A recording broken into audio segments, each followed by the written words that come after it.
تولج الليل في النهار وتولج النهار في الليل وتخرج الحي من الميت وتخرج الميت من الحي. بسم الله الرحمن الرحيم. الحمد لله رب العالمين والصلاة والسلام على أشرف الأنبياء والمرسلين وعلى آله وأصحابه ومن تبعهم بإحسان إلى يوم الدين. أما بعد. புகழ் அனைத்தும் ஏக இறைவன் அல்லாஹ் ஒருவனுக்கே சொந்தமானது. அல்ஹம்துலில்லாஹ். 2026ஆம் ஆண்டு புனித ரமலான் மாதத்தை முன்னிட்டு எங்களுடைய அறிவு மேம்பாட்டிற்காக ஹமீத் ஃபவுண்டேஷன் முஸ்லிம் சேரிட்டபிள் ட்ரஸ்டினால் நடாத்தப்படக்கூடிய இந்த மார்க்க விளக்க வகுப்பிலே உங்கள் அனைவரையும் சந்திப்பதில் பெருமிதம் அடைகின்றேன். அல்ஹம்துலில்லாஹ். நாம் அவசியம் அறிய வேண்டிய இஸ்லாத்தினுடைய ஈமான் கொள்ள வேண்டிய அடிப்படை 6 அம்சங்களின் பாடத்தொகுப்பான இந்த பாடத்தொகுப்பின் அல்லாஹ்வின் மீதான நம்பிக்கை ஒரு முஸ்லிமிடத்தில் எப்படி அமைய வேண்டும் என்ற மிக முக்கியமான விளக்கங்களை தொடர்ச்சியாக நாம் பார்த்து வருகின்றோம். இந்த விளக்க வகுப்பிற்காக தெரிவு செய்யப்பட்டிருக்கின்ற நூல் நாம் அனைவரும் அறிந்ததே அல் அகீதத்துல் வாசித்தியா என்று சொல்லப்படக்கூடிய ஷேகுல் இஸ்லாம் இப்னு தைமியா ரஹிமஹுல்லா அவர்களுடைய இந்த நூல் தற்பொழுது ஒவ்வொரு விளக்க வகுப்பிலும் விவரிக்கப்படுகின்றது. நாம் ஒரு அடிப்படை விதியை ஆழமாக உணர்ந்து தான் ஒவ்வொரு பாடத்தையும் நாம் கற்கின்றோம். அல்லாஹ்வை ஈமான் கொள்ளுதல் என்ற இந்த மிக முக்கியமான பாடப்பரப்பில் நாம் ஆரம்பமாக உணர வேண்டிய ஒரு விடயம், அல்லாஹ் அவனை பற்றி கூறியுள்ள அவனது செயல்களாக இருக்கலாம், அவனது தன்மைகளாக இருக்கலாம், அதை நாம் முழுமையாக நம்பிக்கை கொள்ள வேண்டும். அல்லாஹ்வை பற்றி அவனால் அனுப்பப்பட்ட இறைத்தூதர் முஹம்மது ஸல்லல்லாஹு அலைஹி வஸல்லம் அவர்கள் எப்படி கூறினார்களோ அதை அப்படியே நாம் ஈமான் கொள்ள வேண்டும். இந்த ஈமானிலே நாம் கவனம் செலுத்த வேண்டிய மிக முக்கியமான 4 விடயங்களை நான் உங்களுக்கு ஞாபகமூட்டினேன். அல்லாஹ்வும் அவனுடைய தூதரும் அல்லாஹ்வை பற்றி, அவனுடைய தன்மைகள் பற்றி, அவனுடைய செயல்கள் பற்றி எப்படி வர்ணித்தார்களோ அப்படி நாம் நம்ப வேண்டும் என்பதை பார்த்தோம். அதிலே நமது அறிவை முற்படுத்தி கருத்து மாற்றத்தையோ பொருள் மாற்றத்தையோ கொண்டு வரக்கூடாது என்ற விதியை நாம் ஆரம்பமாக பார்த்தோம். இரண்டாவது, அல்லாஹுக்கென்று சில தன்மைகள் இருக்கும், அவனுக்கென்று சில செயல்பாடுகள் இருக்கும். அந்த செயல்பாடுகளை மனிதனுடைய செயல்களுடன் ஒப்பிட்டு பார்க்கக்கூடாது, ஓமையாக காட்டக்கூடாது என்பதை பார்த்தோம்.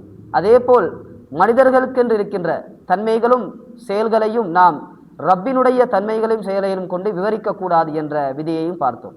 அதேபோல் அல் குர்ஆனில் அவனை பற்றி அவன் வர்ணிக்கின்ற விடயங்களை பொருளற்றது, கருத்தற்றது என்று நாம் கடக்கக்கூடாது என்ற 4 அடிப்படைகளையும் நாம் சென்ற பாடங்களிலே கற்றோம். இந்த 4 விதிகளின் அடிப்படையில் தான் அல்லாஹ்வை நாம் ஈமான் கொள்ள வேண்டும். எப்படி அவனுடைய வர்ணனை அவனாலும் அவனுடைய தூதராலும் வர்ணிக்கப்படுகின்றதோ அப்படி ஈமான் கொள்வதுதான் சரியான ஈமான் என்ற விளக்கங்களை நாம் பார்த்தோம். அதேபோல் அவனுடைய அழகிய பண்பான சில முக்கிய பண்புகளை நாம் சென்ற வகுப்பிலிருந்து கற்க ஆரம்பித்திருக்கின்றோம். அவனுடைய ஆற்றல் சம்பந்தமாகவும், அவனுடைய கேட்கும் திறன் சம்பந்தமாகவும், அவன் உலகத்தில் எல்லா விடயங்களையும் அவதானித்து கொண்டிருக்கின்றான், பார்த்து கொண்டிருக்கின்றான். உலகத்தில் எது நடந்தாலும், எந்த திசையில் நடந்தாலும் அதனுடைய செய்திகள் அவனுக்கு தெரியும் என்ற ஒரு ஆழமான அவனுடைய அறிவிலே நாம் நம்பிக்கை கொண்டு அந்த அறிவினுடைய அழகிய தன்மையையும் நாம் சென்ற பாடங்களிலே பார்த்தோம்.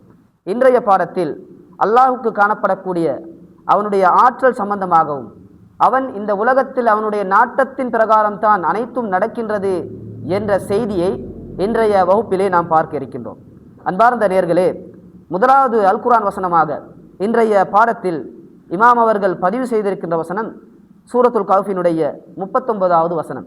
இந்த வசனத்திலே அல்லாஹ் சுப்ஹானஹு வ தஆலா ஒரு சம்பவத்தை அடிப்படையாக கொண்டு ஒரு வசனத்தை இந்த இடத்திலே பதிவு செய்கின்றார். என்ன சம்பவம் என்று சொன்னால், சூரத்துல் கஹ்ஃபை படித்த நபர்களுக்கு தெரியும், 2 மனிதர்களுடைய, அதாவது ஒரு மனிதன் அல்லாஹ்வை ஈமான் கொண்டு நம்பிக்கை கொண்டு இருக்கின்றான், இன்னொரு மனிதன் அல்லாஹ்வுடைய அருட்கொடையெல்லாம் எடுத்துக்கொண்டு அல்லாஹ்வை புறக்கணித்து வாழக்கூடிய, அவனை நிராகரிக்கக்கூடிய ஒரு மனிதன். அல்லாஹ் சுப்ஹானஹு வ தஆலா அவனுடைய நியதியின் அடிப்படையில் உலகத்தில் அந்த அல்லாஹ்வை மறுக்கக்கூடிய அந்த நபருக்கு ஏராளமான நிஅமத்துகளை உலகத்தில் கொடுத்தான். இருந்தாலும் கூட அந்த மனிதன் அதை நிராகரித்ததன் காரணமாக அவனுக்கு வழங்கப்பட்ட நிஅமத்துகளை எல்லாம் ரப்பு அளித்தான் என்ற செய்தியை சூரத்துல் கஹ்ஃபிலே பார்க்கின்றோம்.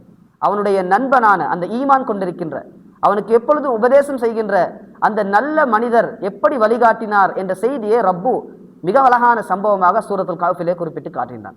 அந்த வசனத்தில் அல்லாஹ் சுப்ஹானஹு வ தஆலா சொல்லும் பொழுது, அந்த ஈமான்தாரியான அந்த மனிதர் அவருடைய நண்பன் நிராகரிப்பில் இருக்கின்ற பொழுது அல்லாஹ்வுடைய நிஅமத்துகளுக்கு, அவருடைய அருட்கொடைகளுக்கு அவன் நன்றி செலுத்தாமல் நடந்ததற்காக அந்த மனிதர் சொன்னார், அவருடைய நிஅமத்துகள் எல்லாம் அழிந்ததன் பின்னால் சொன்னார், வலவுலா இது தகல்த ஜன்னத்தக, உனக்கு அல்லாஹ் வழங்கின அந்த தோட்டத்துக்குள், உனக்கு வழங்கின அந்த தோட்டத்துக்குள் நீ நுழைகின்ற பொழுது நீ கூறியிருந்தால் மாஷா அல்லாஹ், அல்லாஹ்வுடைய நாட்டப்படியே இது எனக்கு ஏற்பட்டது என்று நீ இந்த வார்த்தையை சொல்லியிருந்தால், லா குவத இல்லா பில்லாஹ், அவனுடைய உதவியின்றி ஒன்றுமே செய்துவிட முடியாது என்று நீ கூறியிருந்தால் உனக்கு இந்த நிலை ஏற்படுத்தியிருக்காது என்று அந்த சகோதரர், அவருடைய நண்பர், ஈமான் கொண்டிருக்கின்ற அந்த நண்பர், நிராகரிப்பில் இருந்த அந்த நண்பருக்கு தெளிவுபடுத்தினார் என்ற விஷயத்தை அல்லாஹ் சொல்கின்றான். இந்த வசனத்தில் அல்லாஹ்வுடைய நாட்டம் சம்பந்தமாக கூறப்படுகின்றது. வலவுலா இது தகல்த ஜன்னத்தக, உன்னுடைய தோட்டத்தில் நீ நுழைகின்ற பொழுது இப்படி சொல்லியிருந்தால் மாஷா அல்லாஹ், அல்லாஹ்வுடைய நாட்டப்படியே இது எனக்கு ஏற்பட்டிருக்கின்றது, அல்லாஹ் நாடியவையே என்று சொல்லியிருந்தால், அவனுடைய உதவியின்றி ஒன்றுமே செய்துவிட முடியாது என்ற வார்த்தையை நீ பாவித்திருந்தால் நிச்சயமாக அல்லாஹ் உன்னுடைய நிறையை உலகத்தில் சீராக்கியிருப்பான் என்று அந்த வசனத்திலே சொல்லப்படுகின்றது. இந்த வசனம் அல்லாஹ்வுடைய நாட்டம் ஒன்று இருக்கின்றது, அவனுடைய நாட்டம் உலகத்தில் இடம்பெறக்கூடியது என்ற ஆழமான கருத்தை இந்த வசனம் எமக்கு சொல்லி காட்டுவதை பார்க்கின்றோம். அடுத்த வசனத்திலே அல்லாஹ் சுப்ஹானஹு வ தஆலா சூரத்துல் பக்ராவினுடைய 185வது வசனத்தில் அல்லாஹ் சொல்லும் பொழுது, யுரீதுல்லாஹு பிக்குமுல் யுஸ்ர் வலா யுரீது பிக்குமுல் உஸ்ர், அல்லாஹ் உங்களுக்கு இலகுவான கட்டளைகளை கொடுக்க நாடுகின்றான். உலகத்தில் அல்லாஹ் நமக்கு விதித்திருக்கின்ற இந்த சட்டங்களாக இருக்கலாம், கட்டளையாக இருக்கலாம், எல்லாமே அல்லாஹ் உங்களுக்கு நாடுவது இலகுவைத்தான். அப்ப அல்லாஹ்வுடைய நாட்டம் ஒன்று இருக்கின்றது என்ற ஒரு விடயத்தை இந்த வசனம் நமக்கு சொல்லி காட்டுகின்றது. வலா யுரீது பிக்குமுல் உஸ்ர், அல்லாஹ் உங்களை கஷ்டப்படுத்த நாடவில்லை என்றும் அந்த வசனத்தின் இறுதியிலே அல்லாஹ் சுப்ஹானஹு வ தஆலா சொல்லி காட்டுவதனூடாக அல்லாஹ்வுடைய அழகிய தன்மைகளில் அவன் இந்த உலகத்தில் நாடுபவைத்தான் நடக்கின்றது என்ற ஒரு ஈமானுடைய தன்மையை நாம் உள்வாங்க வேண்டும் என்பதை ரப்பு இந்த வசனத்தினூடாக நாடுகின்றான். இன்னொரு வசனத்திலே சூரத்துல் பக்ராவினுடைய 253வது வசனத்திலே சொல்லும் பொழுது, வலவ் ஷா அல்லாஹு மக்ததலு, அல்லாஹ் நாடி இருந்தால் அவர்கள் சண்டையிட்டுக் கொண்டிருக்க மாட்டார்கள் என்று அல்லாஹ் சொல்கிறான். வலவ் ஷா அல்லாஹு மக்ததலு, அல்லாஹ் நாடி இருந்தால் அவர்கள் சண்டையிட்டுக் கொண்டிருக்க மாட்டார்கள். வலாக்கின் அல்லாஹ, என்றாலும் அல்லாஹ் யஃப்அலு மா யுரீத், அல்லாஹ் தன் நாடியவற்றையே செய்வான் என்ற செய்தியை அல்லாஹ் சொல்கின்றான். மிக முக்கியமான ஒரு ஆழமான வசனம். அல்லாஹ் நாடி இருந்தால் அவர்கள் சண்டையிட்டுக் கொண்டிருக்க மாட்டார்கள் என்று அல்லாஹ் சொல்கின்றான். ஆனால் அல்லாஹ் தன் நாடியவற்றையே செய்கின்றான் என்ற வசனத்தின் மூலம் உலகத்தில் அவனுடைய நாட்டம் இல்லாமல் எந்த ஒன்றுமே நடக்காது என்ற ஈமானை இந்த வசனம் நமக்கு சொல்லி காட்டுகின்றது. அவனுடைய அழகிய தன்மைகளில் அவன் இந்த உலகத்தில் நடக்க வேண்டிய அனைத்தையும் நாடி இருக்கின்றான் என்ற அந்த அழகிய தன்மையை இந்த வசனங்கள் நமக்கு விவரிப்பதை நாம் பார்க்கின்றோம். அதே போல் இன்னொரு வசனத்திலே சூரத்துல் மாயிதாவினுடைய முதல் வசனத்தில் அல்லாஹ் சொல்கின்றான், ஈமான் கொண்டவர்களே அவ்ஃபு பில் உகூத், நீங்கள் விதித்து கொண்ட அந்த உங்களுக்கு மத்தியிலே ஏற்படுத்தி கொண்ட அந்த உடன்படிக்கைகளை நீங்கள் சரிவர நிறைவேற்றுங்கள் என்று ஈமான் கொண்ட கூட்டத்தாரை பார்த்து அல்லாஹ் சொல்லிவிட்டு, இந்த உலகத்தில் அல்லாஹ் நமக்கு தந்திருக்கின்ற அந்த கால்நடைகளை எல்லாம் எமக்கு வேட்டையாடி உண்பதற்கும் அல்லாஹ் அதனை அறுத்து உண்ணுவதற்கும் ஹலாலாக்கி இருக்கின்றான். அதே போல் நீங்கள் இஹ்ராமுடைய ஆடை அணிந்த நிலைகளில் உங்களுக்கு அல்லாஹ் ஹலாலாக்கிய இந்த பஹீமத்துல் அன்ஹாம் என்று சொல்லக்கூடிய கால்நடைகள் இஹ்ராமுடைய நியத்தில் இருக்கின்ற பொழுது நமக்கு வேட்டையாடுவதற்கு அல்லாஹ் தடை செய்திருக்கின்றான். அப்படி சொல்லிவிட்டு அல்லாஹ் சொல்கின்றான், இன்னல்லாஹ யஹ்குமு மா யுரீத், நிச்சயமாக அல்லாஹ் தன் நாடியவைகளை உங்களுக்கு கட்டளை இடுகின்றான். அப்ப அவனுடைய கட்டளையும் அவனுடைய நாட்டத்தின் பிரகாரம் தான் நடக்கின்றது.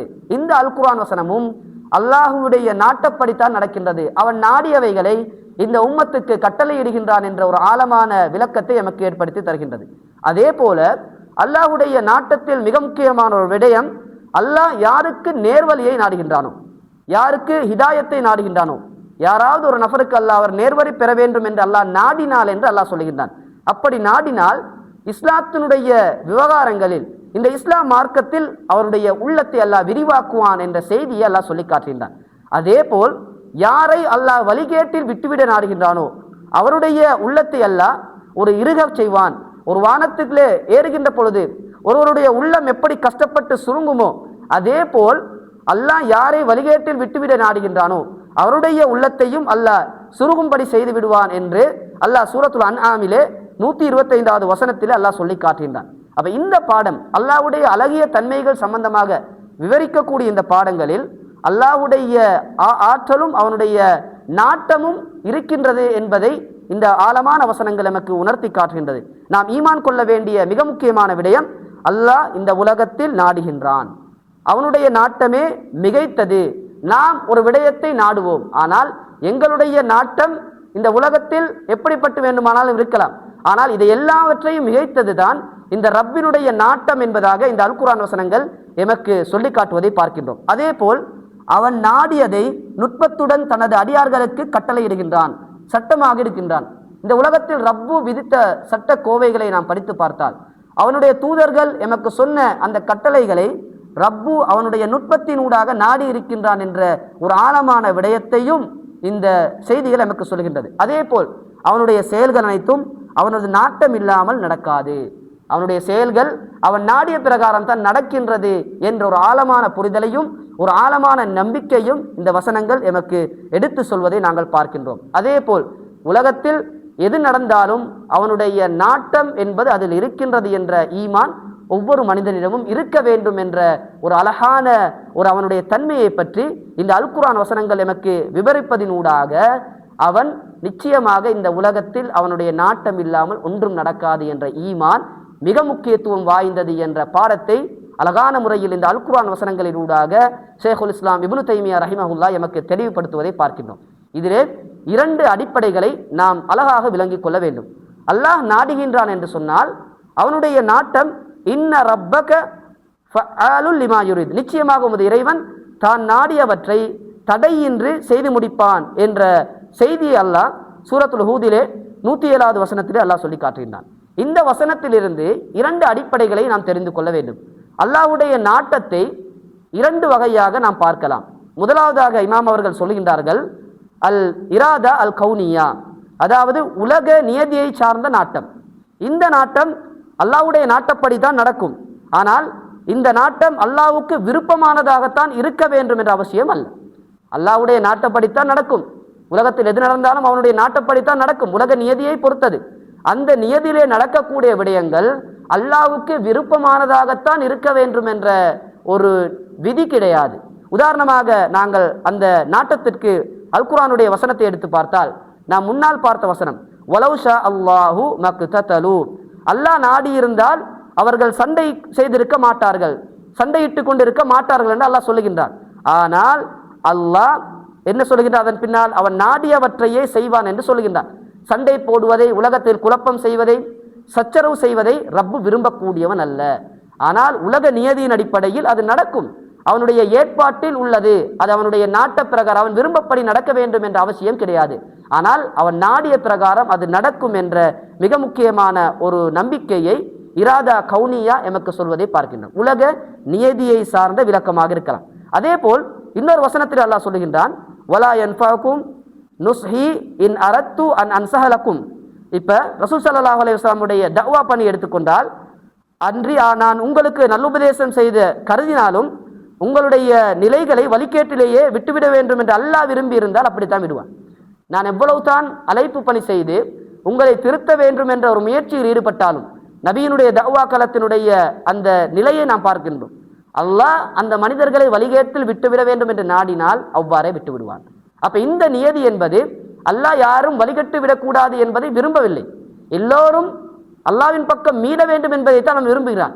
ஆனால் உலக நியதியின் அடிப்படையில் அவனுடைய நாட்டத்தில் இவ்வாறு இருக்கும், அது அப்படியே நடக்கும் என்ற புரிதல் இந்த அல் குர்ஆன் வசனத்திலிருந்து நமக்கு தெளிவாகின்றது. 2வது விடயம் என்னவென்று சொன்னால் இராதா அஷ்ஷர்இய்யா, இது மார்க்க நிதியை சார்ந்த அல்லாஹ்வுடைய நாட்டம்.